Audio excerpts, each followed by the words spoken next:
Hello everyone, welcome back. Radhe Radhe ji सबको। Sir chapter start कर रखा है issue of shares. Last class काफी मुश्किल थी। आपने प्रोरेटा अलॉटमेंट का एक टॉपिक सीखा, आपने प्रोरेटा टेबल सीखी, उसका क्वेश्चन कंप्लीट किया। फिलहाल वो टॉपिक मेरे लिए ओवर है। आगे क्वेश्चन में उस टॉपिक को लाऊंगा। आज का मेरा मेन फोकस रहने वाले एक टॉपिक पे four feature and re issue of shares. Entries लिखूंगा, इसकी 3 एंट्रीज है जो आपको याद करनी है। सर नया क्या है, क्या मतलब है, पहले उस पर आते हैं। फोर फीचर का मतलब क्या होता है बेटा, ध्यान से सुनना। आपने एक टर्म सीखी है फिलहाल अब तक, कॉल्स इन एरियर्स। क्या सीखा आपने? Calls in arrears. Sir calls in arrears का मतलब होता है हमने किसी शेयर होल्डर से पैसा मांगा, उसने पैसा नहीं दिया, हमारे मांगने के बाद भी उसने पैसा नहीं दिया। ये जुल्म कंपनी कब तक सहेगी? तो कंपनी का पास एक ऑप्शन होता है जो कंपनीज एक्ट 2013 उसको देता है। क्या देता है? कभी कोई शेयर होल्डर पैसा ना दे तो उस शेयर होल्डर के आप शेयर ही छीन लो, शेयर ही वापस ले लो।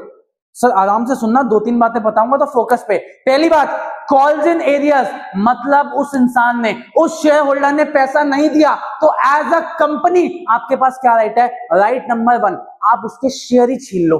आप उसके शेयर छीन लो। आप जब उसके शेयर छीनते हो, इसी को क्या कहा जाता है? Four feature of share. अब छीनने के साथ साथ एक बात और याद रखो भाई, उस इंसान ने पक्का एप्लीकेशन का पैसा तो दिया होगा, मिनिमम, कम से कम। हो सकता है उसने अलॉटमेंट नहीं दी, फर्स्ट कॉल नहीं दी, सेकंड कॉल नहीं दी, मानता हूं।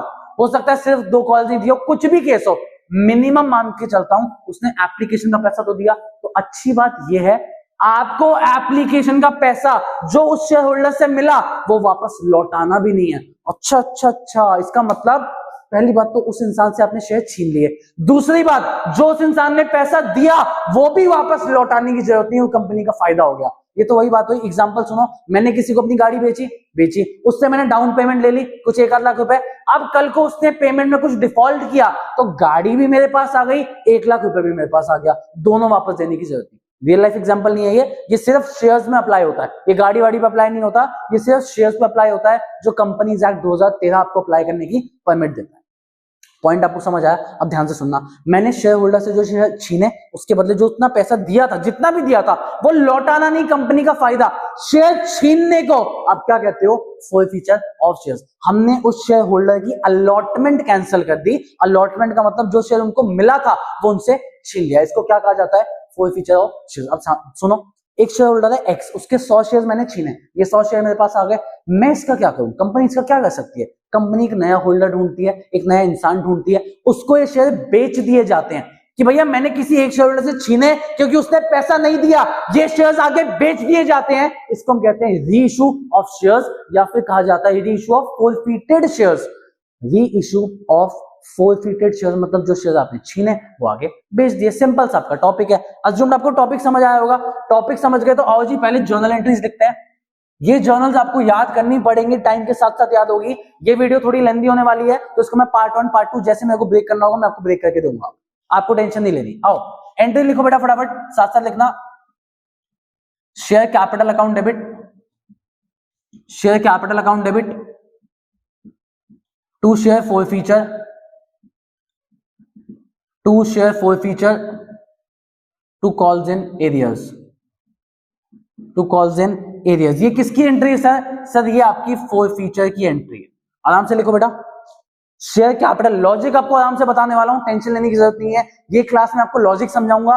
आगे वाली जो क्लासेस होंगी, आज ही हो सकता है इस क्लास में, हो सकता है नेक्स्ट क्लास में, आपको जो केसेस लिखवाऊंगा उन केसेस में आपको कुछ दिमाग नहीं लगाना, बस अपना लॉजिक एक बार समझ जाना, एंट्रीज याद करना, क्वेश्चंस कैसे किए जाते हैं मैं आपके लिए नेक्स्ट पार्ट या नेक्स्ट क्लास में लेके आऊंगा। आपको उसकी टेंशन नहीं लेनी, आराम से पढ़ो। आओ भाई, share capital account debit to share forfeiture to calls in arrears. ये आपकी किसकी एंट्री है?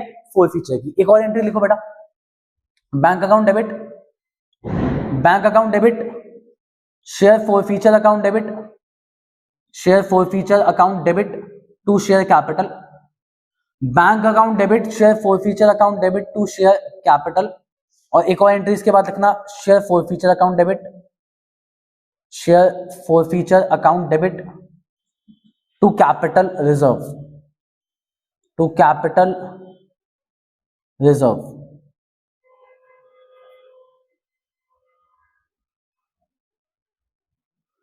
चलो जी, ये 2 एंट्रीज इसकी है सर। ये एंट्रीज है री इशू ऑफ शेयर्स की। पहली वाली entry four feature of shares की, बाकी 2 री इशू ऑफ शेयर्स की। आराम से एंट्री लिख लो, फिर मैं आपको एंट्री समझाता हूं। चलो जी चलो फटाफट आओ।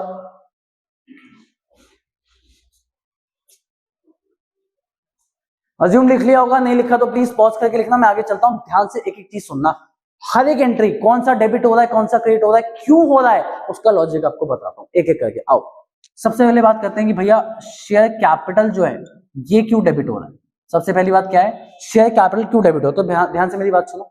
आप जो एंट्रीज करते हो आप ऐसे करते हो, share allotment debit to share capital. Example ले रहा हूं बस, ठीक है, आपको लिखना नहीं है, सब कुछ नहीं लिखना, बस सुनना है। Share first call debit to share capital, आप ऐसे एंट्रीज करते हो, मतलब आपकी एंट्रीज में शेयर कैपिटल हमेशा क्या होता है, क्रेडिट। इसका मतलब आपने अभी तक जितनी एंट्रीज करी, जितने क्वेश्चन करे जाके देख लो, शेयर कैपिटल आप हमेशा क्या करते हो, क्रेडिट। तो इसका मतलब है कैपिटल बढ़ती है तो हम क्रेडिट करते हैं, करेक्ट है। कैपिटल बढ़ने से हम क्या करते हैं, क्रेडिट। आज जब आपने किसी के शेयर छीन लिए, आज आपने किसी के शेयर ही छीन लिए, तो आपकी कंपनी से वो शेयर होल्डर हट चुका है। इसका मतलब आपकी जो कैपिटल है वो क्या हो रही है, कम। भाई आप जब शेयर इश्यू करते हो, भैया जनता ये लो शेयर, बदले में लाओ दो पैसा, इसका मतलब कैपिटल बढ़ाना, कैपिटल को क्रिएट करना। जब किसी के शेयर छीन लोगे, इसका मतलब क्या होता है, मार्केट से आपने शेयर छीन लिए, कैपिटल को आप क्या करते हो, कम। तो कैपिटल आप कम करते हो तो आप क्या करते हो, डेबिट। इसलिए शेयर कैपिटल क्या हो रहा है, debit. Logic number 1। Logic number 2 पे आते हैं, पहले इस पे आते हैं, टू कॉल्स इन एरियाज पे। एग्जांपल से देखो, अभी बता रहा हूं, ये बंच ऑफ क्लास आपकी 2 या 3 क्लासेस तक खत्म होगी, 2 या 3 पार्ट्स ले लो, क्लास ले लो, कुछ ले लो, कम से कम 2 से 3 क्लास लगेगी, तब जाके आपको टॉपिक समझ आएगा। हल्का टॉपिक बिल्कुल नहीं है। अगर आप समझ रहे हो कि बहुत आसान टॉपिक है, ऐसे निकल जाएगा, नहीं है ऐसा टॉपिक। टॉपिक में टाइम लगेगा, आपको कुछ चीज नहीं समझ आ रही, फोकस बना के रखो, आराम से समझाऊंगा, बस सुनते जाओ। अभी पहले बेसिक समझाऊंगा, फिर एग्जाम्पल से समझाऊंगा। आओ चलो, पहली बात शेयर कैपिटल डेबिट की हो गया, ये बता चुका हूं, आगे आओ। पहले कॉल्स इन एरियाज की बात करते हैं। आओ, आप जब एंट्री बनाते हो आप ऐसे लिखते हो, bank debit calls in arrears debit to share allotment. भाई बेसिक एंट्री आपको आती है, अलॉटमेंट में मान लो आपने 10,000 रुपए मांगे, 2,000 का कॉल्स इन एरियाज हो गया, जो इंसान ने पैसा नहीं दिया, बाकी के लिए बैंक डेबिट हो गया। कॉल्स इन एरियाज आपके लिए नुकसान होता है, ध्यान से सुनना, लॉजिक आराम से। अभी आपको बेट करता हूं, आप कहीं जाना, ये लॉजिक आपको कोई नहीं बताना चाहता, सबको आप फटाफट एंट्री रटो और अपना बनाओ क्वेश्चन। कई बच्चे जो एंट्री रटने में अच्छे हैं, उनका तो काम हो जाता है, जिनको लॉजिक चाहिए वो इधर ध्यान दो। कॉल्स इन एरियाज आपके लिए नुकसान है, सिंपल गोल्डन रूल है, नुकसान बढ़ता है तो हम क्या करते हैं, डेबिट। इसलिए देखो यहाँ पे कॉल्स इन एरियाज क्या होता है, debit. Bank debit, calls in arrears debit to share allotment, basic entry. अब आज की एंट्री पे आते हैं। मैंने जब शेयर ही छीन लिए, यार एक बात बताना, मैंने उस इंसान के शेयर ही छीन लिए, शेयर मेरे पास आ गए, क्या अब मेरा कोई नुकसान बाकी रहा? उसने पैसा नहीं दिया, उसके पास शेयर थे, माना मेरा नुकसान है, ये रहा कॉल्स इन एरियाज डेबिट। लेकिन जब आपने उस इंसान के शेयर छीन लिए, शेयर ही वापस ले लिए, क्या कोई नुकसान रहेगा? नहीं सर, तो कोई नुकसान नहीं है। नुकसान नहीं है तो आपका जो एक्सपेंस है, आपका जो लॉस था, किस नाम का लॉस, कॉल्स इन एरियाज नाम का लॉस, वो अब क्या हो रहा है, कम। तो लॉस अगर कम होता है तो आप क्या करते हो, क्रेडिट। इसलिए आपने कॉल्स इन एरियाज को वापस से क्या किया, क्रेडिट। लॉजिक नंबर 2, कोई दिक्कत? लास्ट एग्जांपल से सुनना, मान लो मैंने 10 रुपए का शेयर था, एक शेयर कितने का था, 10 रुपए का, उस इंसान ने 8 रुपए नहीं दिए, तो 8 रुपए तो चलो कॉल्स इन एरियाज हो गया, 2 रुपए फोर फीचर में आएंगे। सर ऐसा क्यों? देखो अभी आपको स्टार्टिंग में बताया था, जो इंसान पैसा दे देता है, मान लो उसने application, allotment, first call, second call, 4 calls हैं, allotment, first call, second call उसने नहीं दी, एप्लीकेशन तो हर कोई देता है। कुछ मानो, इतना तुम्हें पता है, पहली एंट्री होती है bank to share application, application हर किसी को देनी पड़ती है, एप्लीकेशन हर कोई देता है, ये पैसा कंपनी उसको नहीं लौटाती। यार शेयर भी हमारे पास वापस आ गए, कुछ पैसा भी उसका हमारे पास रह गया, ये जो पैसा हमारे पास उसका पड़ा है, हमारे लिए तो फायदा है ना। अब एक बात बताओ, मैंने अपनी गाड़ी बेची, करेक्ट है, वही एग्जांपल लेता हूँ, गाड़ी बेची, गाड़ी मेरे पास वापस आ गई मेरे नाम पे, कुछ दिक्कत की वजह से उसका जो 1 लाख का डाउन पेमेंट था वो भी मेरे पास रह गया, मेरा तो फायदा हो गया ना। मेरे को क्या नुकसान हुआ, गाड़ी मेरी वहीं पे 1 लाख रुपए एक्स्ट्रा आ गए। सिमिलरली यहाँ पे शेयर्स मेरे पास वापस आ गए फुल फीचर की वजह से, साथ साथ जो पैसा उसने दिया, कंपनीज एक्ट कहता है वापस लौटाने की जरूरत नहीं है। तो फुल फीचर आपका कितना आ गया, 2 रुपए। यहां तक ओके। इसका मतलब है फुल फीचर आपके लिए फायदा हुआ, फायदा मतलब इनकम, इनकम बढ़ती है तो हम क्या करते हैं, क्रेडिट। तो इसलिए आपने 2 शेयर फुल फीचर क्या किया, 2 रुपए। एग्जाम्पल अभी छोड़ो, एग्जाम्पल नेक्स्ट क्लास में देखेंगे, नेक्स्ट पार्ट में देखेंगे, अभी बस लॉजिक समझो एंट्रीज। चले आगे आओ बेटा, आपकी 4 फीचर की एंट्री खत्म। आगे चलते हैं री इशू की एंट्री। सर री इशू में आपको क्या करना है, देखो जब आप किसी को ये शेयर, छीने हुए शेयर वापस बेचोगे, कंपनी ये छीने हुए शेयर वापस बेचेगी, इसका मतलब उस इंसान से आप पैसा लोगे। पैसा लोगे तो एक लॉजिक बिल्कुल सिंपल है कि भैया बैंक अकाउंट क्या हो जाएगा, डेबिट। बैंक अकाउंट क्या होगा, डेबिट, की भैया पैसा मिल रहा है। साथ साथ जब शेयर वापस से इश्यू हो गए, मार्केट में शेयर वापस पहुंच गए, इससे कंपनी की कैपिटल क्या हो जाएगी, इंक्रीज। तुमने उस इंसान से पैसा लिया ना, उसे मालिक बनाया ना, मालिक अपने बिजनेस में जो पैसा लगा रहा है उसको कैपिटल कहते हैं। कैपिटल जब बढ़ती है तो क्या कहते हैं, क्रेडिट। इसलिए शेयर कैपिटल क्या हो रहा है, क्रेडिट। अब शेयर फोरफीचर डेबिट क्यों हो रहा है, ये मैं आपको सिर्फ एग्जांपल से ही समझा पाऊंगा, अभी नहीं समझा पाऊंगा।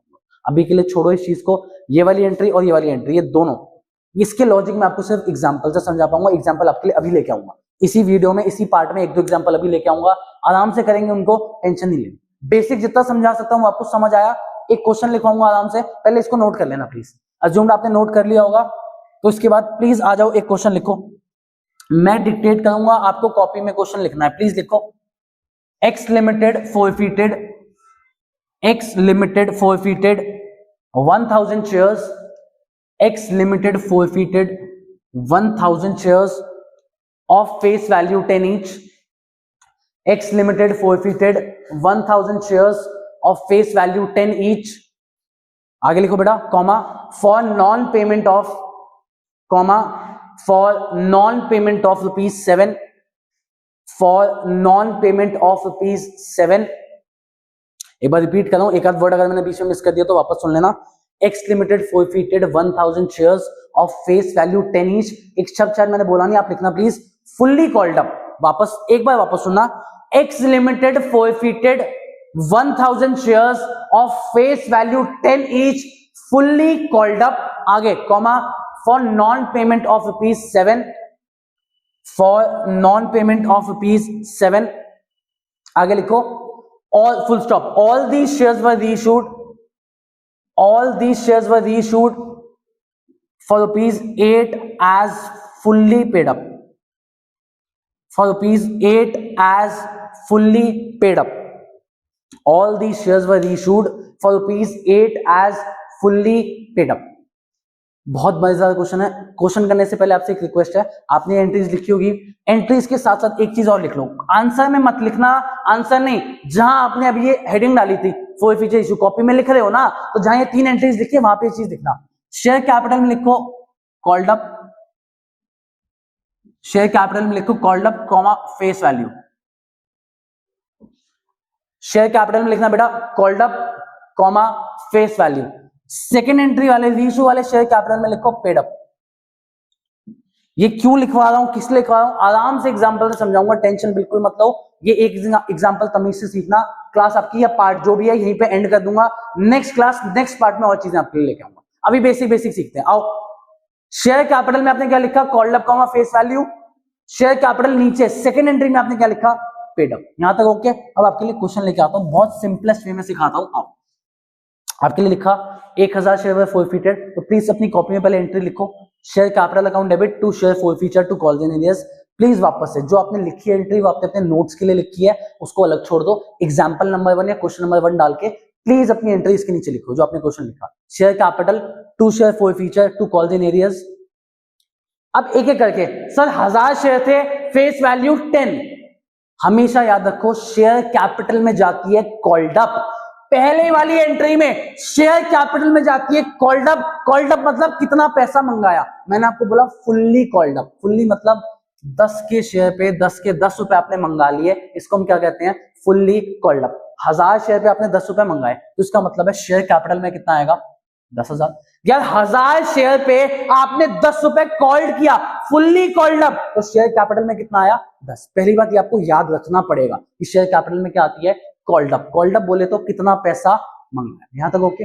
दूसरी बात, for non payment of rupees 7 लिखा था आपने। नॉन पेमेंट का मतलब ये पैसा उसने नहीं दिया, नहीं दिया का मतलब कॉल्स इन एरियर्स 7 रुपए इंटू 1000 शेयर, तो बेटा कॉल्स इन एरियर्स में लिख दो 7000। बहुत सिंपल कैलकुलेशन है, इससे ज्यादा कुछ करने की जरूरत नहीं है। 10 में से उसने 7 नहीं दिए, तो कितने दे दिए होंगे जो हमने रख लिए, 3000। बेसिक मैथ्स ना लगा पाओ तो अकाउंट्स का लॉजिक लगा लो, डेबिट क्रेडिट इक्वल, डेबिट में 10,000 क्रेडिट में 7, तो अपने आप ऑटोमेटिकली कोएफिशिएंट कितना बचा, 3। लॉजिक चाहिए, लॉजिक ये है 10,000 रुपए मैंने मंगाए थे, 7,000 उसने नहीं दिए, तो कितने दे दिए, 3,000 दे दिए। आपकी पहली एंट्री खत्म। चलें आगे। आगे प्लीज रीइशू की एंट्री लिखना, bank debit share coefficient debit to share capital. बहुत इंपॉर्टेंट एंट्री, अगली 2 एंट्रीज बहुत इंपॉर्टेंट है। ये कंपैरेटिवली बहुत इजी होती है, ये तो थोड़ी सी मुश्किल होती है। ये आपको समझ आ गई, ये भी आ जाएगी, बस आराम से लिखो पहले। Bank debit share forfeiture account debit to share capital. अब ध्यान से सुनना, मैंने आपको एक लाइन लिखवाई है, all the shares were issued, मतलब 1000 छीने, 1000 ही आपने रीइशू करे, for rupees 8 as fully paid up. ये लाइन बहुत अच्छी है, पहले इसको रट्टा मारना सिखाता हूं, फिर इसका लॉजिक समझाऊंगा। आ जाओ। For ₹8 as fully paid up, बहुत अच्छी बातें करूंगा, बस देख फोकस रखना, एक बार लिख लिया हो तो ही देखना, नहीं लिखा तो पहले इतना लिख लो। चले आओ। For ₹8 as fully paid up, पहली बात आपने सीखी थी पेड अप जाती कहां है सर? पेड अप जाती शेयर कैपिटल में। कॉल्ड अप हो या पेड अप हो, दो ही शब्द आपको मिलेंगे, called up paid up. Called up भी शेयर कैपिटल में, पेड अप भी शेयर कैपिटल में। फर्क कितना है, फुल फीचर वाली एंट्री में कॉल्ड अप जाती है, रीच वाली एंट्री में पेड अप जाती है। ठीक है सर, पेड अप आपने बोला यहां पे जाएगी, ठीक है मान लिया। फुल्ली का मतलब क्या होता है? फुल्ली का मतलब एक ही है, फेस वैल्यू 10 की थी तो फुल्ली मतलब भी कितना हो जाएगा 10। ध्यान से सुनो, आराम से सुनो, फुल्ली कॉल्ड अप या फुल्ली पेड अप दोनों में एक चीज कॉमन है, फेस वैल्यू 10 है, फेस वैल्यू 20 होती तो मैं यहां भी 20 से मल्टीप्लाई करता, यहां भी 20 से मल्टीप्लाई करता। पेड अप हो चाहे कॉल्ड अप हो, फुल्ली मतलब फेस वैल्यू, पूरी फेस वैल्यू मतलब 10 हजार शेयर इंटू 10 रुपए फुल्ली पेड अप, 10 रुपए यहां डालो 10,000। वापस से सुन लो, पेड अप जाती है शेयर कैपिटल में, पेड अप है फुल्ली, फुल्ली मतलब पूरे 10, 1000 इंटू 10 करोगे आपका शेयर कैपिटल में कितना आया 10,000। आगे फॉर ₹8 का मतलब है ये शेयर, जितने भी शेयर है आपने 8 रुपए में बेचे हैं, 8 इंटू 1000, 8,000 रुपए आपको मिलेंगे तो बैंक में लिखो 8,000। और बैलेंसिंग फिगर आप ऑटोमेटिकली लिख सकते हो शेयर फीचर में। अब यहाँ ना बच्चा डाउट नहीं पूछता, मेरे को दिक्कत होती है बच्चा जब डाउट नहीं पूछता, उसका दिमाग नहीं चल रहा, उसने सिंपली बोला हाँ जी सर हमने रट लिया कि भैया देखो आपने बोला 10,000 के शेयर है, 8,000 में बेचे हैं, 2,000 का हमारा नुकसान हो गया। अब बच्चे को एक डाउट आना चाहिए, हमने सीखा था सेक्शन 53 कंपनीज एक्ट 2013, हाँ सर ऐसा कुछ सीखा तो था, थोड़ा थोड़ा याद आ रहा है लेकिन क्या था नहीं पता, याद दिलाता हूं। According to section 53 companies act 2013, shares can not be issued at discount. हाँ याद आया, shares can not be issued at discount. तो सर एक बात बताओ, आपने 10 के शेयर 8 में बेचे कैसे? भाई आपने ही सिखाया था प्रीवियस क्लास में कि सेक्शन 53 कहता है डिस्काउंट पे शेयर इशू नहीं हो सकते, तो साला ये कैसे इशू हो गए? उसका लॉजिक आपको समझाता हूं, ध्यान से सुनना। आओ एक पहले मेरे एग्जांपल सुनो, ध्यान से सुनना। मेरी जेब में 5,000 रुपए पड़े हैं और 5,000 रुपए मेरे नहीं है, मेरे एक फ्रेंड दक्ष के पैसे हैं। मेरे किस फ्रेंड के पैसे हैं? दक्ष के पैसे। 5,000 रुपए मेरे पास पड़े, ठीक है जी।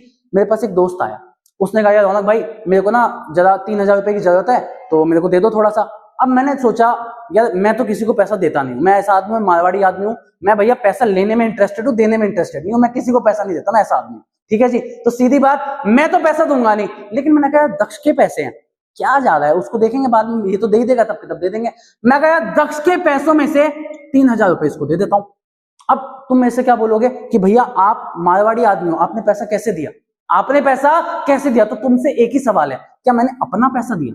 क्या मैंने अपना पैसा दिया? नहीं सर, आपने अपना पैसा तो नहीं दिया, आपने किसी और का पैसा दिया। सेम लॉजिक यहां पे लगाओ, इधर आओ। जब मैंने इस इंसान के शेयर छीने, इसके 3,000 रुपए मैंने अपने पास रखिए। बेटा बहुत अच्छा लॉजिक है, प्लीज अपना फोकस बना के रखो, क्लाइमैक्स पे हूं, ये मत छोड़ना, ये सुनते रहो। 3,000 रुपए सर, जिसके आपने शेयर छीने थे उसके 3,000 रुपए आपने अपने पास रख लिए। ये पैसा हमारे पास था, मैंने इन 3,000 में से 2,000 रुपए उड़ा दिए। क्या कंपनी की जेब से पैसा गया? क्या कंपनी की जेब से 1 रुपया भी फालतू गया, एडिशनल गया? नहीं गया। मेरे पास किसी होल्डर के फ्री फंड के 3,000 रुपए पड़े हुए थे, हाँ सर पड़े हुए थे, उसमें से मैंने 2,000 उड़ा दिए। भाई एक बात बताओ, किसी को सेकंड हैंड शेयर बेच रहे हो, पहले कोई और खरीद चुका है, मैं वापस से शेयर बेच रहा हूं, वो क्यों लेगा? कंपनी को तो पैसा चाहिए ना, तो कंपनी थोड़ा सस्ते में बेच देती है कि 10 का शेयर है आप 8 रुपए में ले जाओ। डिस्काउंट देना पॉसिबल नहीं है, करेक्ट है, लेकिन क्या आपने अपना पैसा उड़ाया? क्या कंपनी का 1 भी रुपया लगा? नहीं लगा। इसका मतलब है जो 3 मैंने कमाए, मैंने उसी में से 2,000 उड़ा दिए, कंपनी का तो 1 भी नहीं लगा ना। तो इसलिए हम कहते हैं सेक्शन 53 सही है, कंपनी शेयर को डिस्काउंट पे इशू नहीं कर सकती, कंपनी डिस्काउंट का लॉस शेयर पे बेयर नहीं करेगी। तो लॉस हुआ कहां? 3,000 आए, 2,000 उसमें से उड़ाए, मेरी जेब से तो पैसा नहीं गया ना, मेरी जेब से तो कुछ भी नहीं गया। तो अब ध्यान से सुनना, लास्ट एंट्री ऐसी फिल होती है, आपने 3,000 कमाए थे, जब आपने 10,000 रुपए के शेयर दिए, 10,000 कॉल्ड अप, उसने 7 दिए, 7,000 नहीं दिए तो 3 बच गए थे। वो 3,000 ने उसको कभी लौटाए ही नहीं, 3 मैंने कमा लिए। फिर मैंने उड़ाए कितने? सर आपने 10 के शेयर 8 में इशू करे, 2 का डिस्काउंट बेयर किया, नुकसान बेयर किया, 3 कमाए, 2 उड़ाए, मेरी जेब में कितने बचे? 1,000। तो लास्ट एंट्री यहीं से पास होती है, share forfeiture account debit to capital reserve. इसका मतलब है जो आप डिस्काउंट देते हो, जो आप सस्ते रेट पे इशू करते हो, वो इस शेयर फॉरफीचर में आता है, दोनों कोएफिशिएंट का जो डिफरेंस होता है वो आप कैपिटल ले। मैंने आपसे इतनी चीज बोली, आपको 3000 आपने कमाए, 2000 आपने उड़ाए, आपके पास बैलेंस कितना बच गया? 1000। ये आप कहां पे डालते हो? Capital reserve. Sir capital reserve में क्यों डालते हैं? ये पॉइंट कहां से आया? तो आपको एक चीज सीखनी पड़ेगी। क्या मैं किसी इंसान के शेयर्स रोज फॉरफिट करता हूं, रोज छीनता हूं? नहीं, ये चीज तो कभी कभी होती है, मतलब ये इनकम भी कभी कभी आएगी। ऐसी कोई कमाई रोज थोड़ी होती है यार, हर कोई पैसा दे देता है, एक आध बारी कोई ऐसा इंसान मिलता है जो पैसा नहीं देता, उससे ऐसी कमाई हो जाती है। इसका मतलब ये जो इनकम है ये कैपिटल नेचर इनकम है। कैपिटल नेचर का मतलब होता है कभी कभी आने वाली इनकम। एग्जाम्पल, भाई मैं पढ़ाता हूं, मुझे फीस हर महीने मिलती है, करेक्ट है, लेकिन मैंने अपना एसी बेच दिया, अपनी गाड़ी बेच दी, वो पैसा तो कभी कभी आएगा ना। कभी कभी नेचर मतलब कैपिटल नेचर। इसका मतलब शेयर कोएफिशिएंट पे भी जो आपकी कमाई होगी वो भी कभी कभी नेचर की है। तो कहां पे जाने वाली है? Capital reserve. वापस देखो, 3000 कमाए, 2000 उड़ाए, इसका मतलब जेब में कितने बचे? 1000। आपकी एंट्रीज खत्म। इस वीडियो के लिए बस एक क्वेश्चन और लिखवाता हूं। आप गाली दे रहे हो, मुझे पता है, वहां मेरे तक आ रही है कि आपने एक ही क्वेश्चन बोला। एक और, मेरे कहने से एक और लिखो प्लीज, एक और। चलो चलो चलो, अरे रोते नहीं है भाई, 12th में हो यार, इतनी मेहनत नहीं करोगे। चलो लिखो क्वेश्चन, मैं डिक्टेट कर रहा हूं, प्लीज लिखना। X limited issued, x limited issued, x limited forfeited, x limited forfeited 500 shares, x limited forfeited 500 shares for of rupees face value 10 each, of face value 10 each, comma 8 called up। ढंग से लिखना, X limited forfeited 500 shares of face value 10 each, comma 8 called up। आगे लिखो, for non payment of rupees 5, for non payment of rupees 5। अगली line में लिखना, all these shares were reissued, all these shares were reissued, all these shares were issued for rupees 8 as 9 paid up। नहीं sorry, for rupees 7 as 8 paid up लिखना please, for rupees 7 as 8 paid up। वापस बोलो, ध्यान से सुनो, all these shares were issued for rupees 7 as 8 paid up। आओ जी फटाफट question पे चलते हैं। पहली एंट्री फटाफट कॉपी में लिखना, share capital to share forfeiture to calls in arrears. Entry बार बार लिखते रहो, ऐसी आपको याद होगी। जितनी बार एंट्री लिखोगे तभी आपको एंट्री यहाँ पे चिपक जाएगी दिमाग में, टेंशन लेने की जरूरत नहीं है। अब भाई, share capital to share forfeiture to calls in arrears, entry लिखी। पहला सवाल, सर शेयर कैपिटल में क्या जाती है? सर कॉल्ड अप जाती है। यहां बिठाना पड़ेगा इसको, इस शेयर कैपिटल में कॉल्ड अप, इस शेयर कैपिटल में पेड अप, इसको यहां बिठाओ। सर क्वेश्चन में गिवन है 500 shares, 10 each face value, 8 called up, called up है 8, कॉल्ड अप जाती है शेयर कैपिटल में 8, एक शेयर पे 8 5 जा 40। तो प्लीज लिखो शेयर कैपिटल में 4000। आराम से समझना, शेयर कैपिटल में जाती है called up, called up given है 8, क्वेश्चन आपको बताएगा 8 इंटू 500 आपका शेयर कैपिटल आया 4000। चले आगे, for non payment of rupees 5 लिखवाया था। नॉन पेमेंट का मतलब ये पैसा उसने नहीं दिया, नहीं दिया बोले तो कॉल्स इन एरियाज, 5 इंटू 5 कितना आएगा? सर 25। तो कॉल्स इन एरियाज में लिखो बेटा 2500, कॉल्स इन एरियाज 2500। आप बैलेंस निकाल सकते हो ऑटोमेटिकली, फोरफीचर में कितना आ गया? 1500। लॉजिक, 8 रुपए मांगे, 5 उसने नहीं दिए तो 3 दे दिए, 500 इंटू 3 कितना आ गया फोरफीचर में? 1500। पहली एंट्री बिल्कुल सिंपल है, बस एक बात याद रखना, शेयर कैपिटल में हमेशा क्या आती है? Called up. क्या आती है जी? कॉल्ड अप, जितना पैसा आपने मांगा। पहली एंट्री खत्म। चले आगे, ध्यान से सुनना, 500 शेयर वर इशूड, पहले एंट्री लिख लो। Bank debit, share forfeiture debit, bank account debit, share forfeiture account debit to share capital, bank account debit, share forfeiture account debit to share capital, entry लिखी। अब ध्यान से सुनना, शेयर कैपिटल में क्या आती है? Paid up. आज आपको क्वेश्चन कैसे कंफ्यूज करेगा, ध्यान से देखना। For rupees 7 as 8 paid up. अब बच्चा कंफ्यूज, भैया एक 7 भी है, एक 8 भी है, बैंक में कौन सा डालूं? तो मेरा एक ही सजेशन है, पेड अप पे फोकस करो। पेड अप हमेशा कहां जाती है? शेयर कैपिटल में। पेड अप कितनी है? 8 पेड अप, 500 शेयर, 5 8 जा 40, प्लीज शेयर कैपिटल में डालो 4000। हमेशा जब भी ऐसे हो 6 7 8 कुछ हो, आपको दिमाग इतना लगाना है, आपका फोकस पेड अप पे रहना चाहिए। 8 के साथ पेड अप है, पेड अप हमेशा शेयर कैपिटल में 8 इंटू 500, 4000 डाल दो, पेड अप वाली लाइन खत्म। For rupees 7। अब दूसरा अमाउंट कहां पे जाएगा? ऑब्वियसली बैंक में। मतलब 8 रुपए का शेयर आपने 7 रुपए में बेचा है, तो 7 5 जा 3500 प्लीज लिखो बैंक में। एंड आपका नुकसान कितने का हो गया? 500 का। सर कैसे? 4000 के शेयर मैंने 3500 में बेचे, तो 500 का मुझे क्या हो गया? नुकसान। तो सेक्शन 53 डिस्काउंट तो नहीं होना चाहिए। इसका मतलब है जितना मैंने कमाया मैंने उसी में से डिस्काउंट दिया। तो लास्ट एंट्री कैसे होगी? मैंने 500 शेयर पे 1500 कमाया, 500 शेयर पे 500 उड़ा दिया, 1500 कमाए 500 उड़ा दिए, जेब में कितने बचे 1000। तो लास्ट एंट्री में क्या आएगा, share forfeiture to capital reserve 1000। लो जी, आज की मेरी क्लास खत्म, केस खत्म। अगले पार्ट में अगली क्लास में जो भी होगा मैं देखूंगा आपके लिए और ऐसे केसेस लेके आऊंगा, केसेस कराएंगे। एक ही क्लास और लगेगी मोटा मोटा मुझे 25-30 मिनट की, उसमें आपका ये पूरा टॉपिक खत्म कर देंगे। अज्यूम्ड आपको समझ आया होगा, नहीं आया तो रिक्वेस्ट है, इससे अच्छे बेटर वे में मैं नहीं समझा सकता। मैं और क्वेश्चन लाऊंगा नेक्स्ट क्लास में, उसको देखिएगा, हो सकता है उससे आपको और बेटर और अच्छे से समझ आए। स्टिल आपको समझ आया होगा assumed. Thank you so much, Radhe Radhe, मिलते हैं आपसे नेक्स्ट क्लास में।